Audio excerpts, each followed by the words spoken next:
Mónica Meltis, directora de Data Cívica. Buenas noches, Mónica. Gracias por estar con nosotros. Buenas noches, gracias por la invitación, Elisa.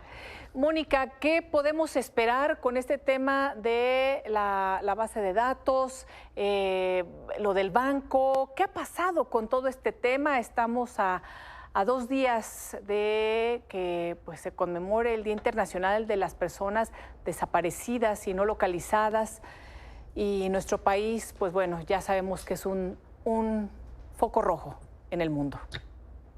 Así es, pues efectivamente estamos en un contexto de mucha preocupación. Creo que lo primero que hay que decir es que hay que entender que estas bases de datos, el Banco Nacional de Datos Forenses, así como el Registro Nacional de Personas Desaparecidas y No Localizadas, entre otras, son piedra angular en la búsqueda de personas desaparecidas. No son simplemente bases de datos en la nada, sino que son el elemento fundamental para la búsqueda. Es decir, en el caso de la identificación de personas desaparecidas, lo que vemos es hay al menos 52,000 cuerpos sin identificar en resguardo del Estado, en centros de identificación, centros forenses del Estado, que no han podido ser identificados, y pues en gran medida esto tiene que ver por una crisis, digamos, en términos de capacidades y en términos de recursos, pero también, por supuesto, tiene que ver con una falta de gestión y de ordenamiento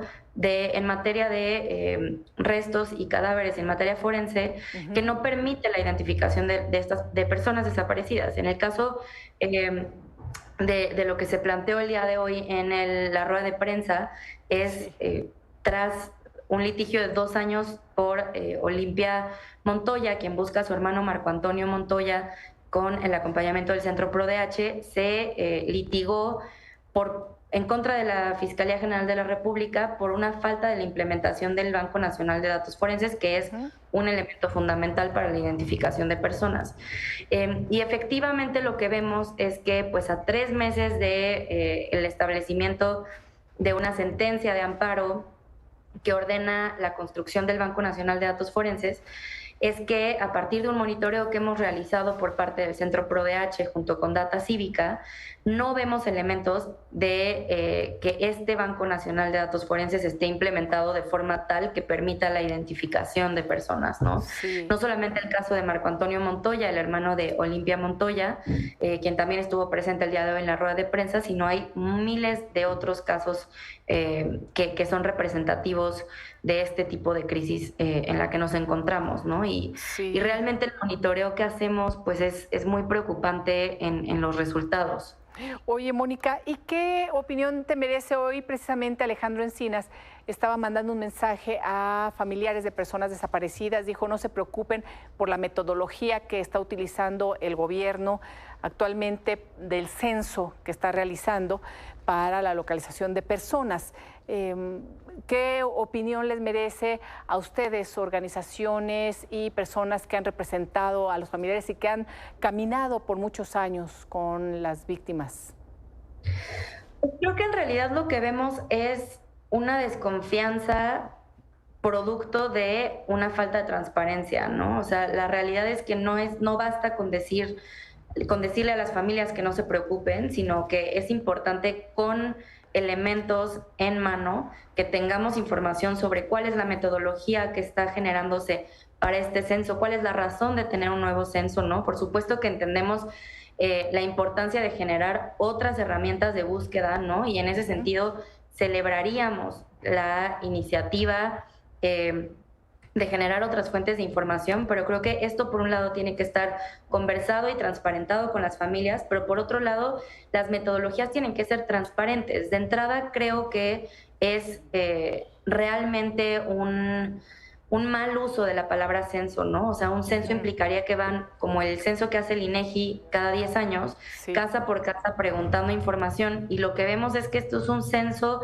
que se hace solamente para los casos de registrados en la base de datos de personas desaparecidas y no localizadas, que además pues está en un contexto pues muy complejo en términos de publicidad en la información, en términos de metodologías claras, en términos de trazabilidad de los casos, al menos desde la sociedad civil y desde los familiares, eso es lo que vemos, ¿no? Sí. Entonces, en realidad hay una desconfianza generada por una falta de transparencia en este tema, ¿no? Y creo que no basta con que Alejandro Encinas salga a decir que no nos preocupemos.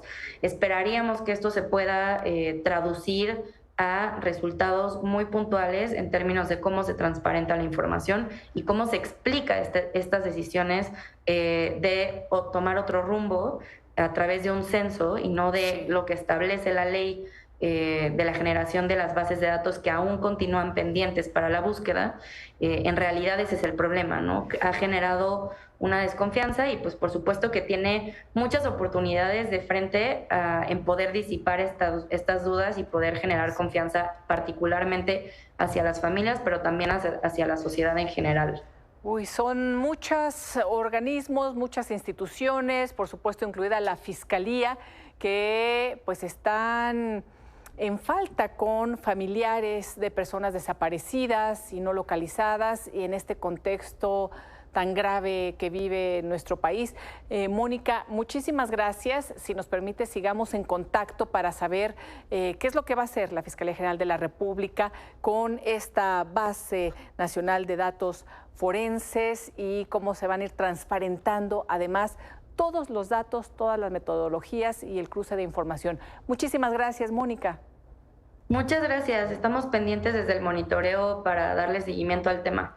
Gracias. Buenas noches.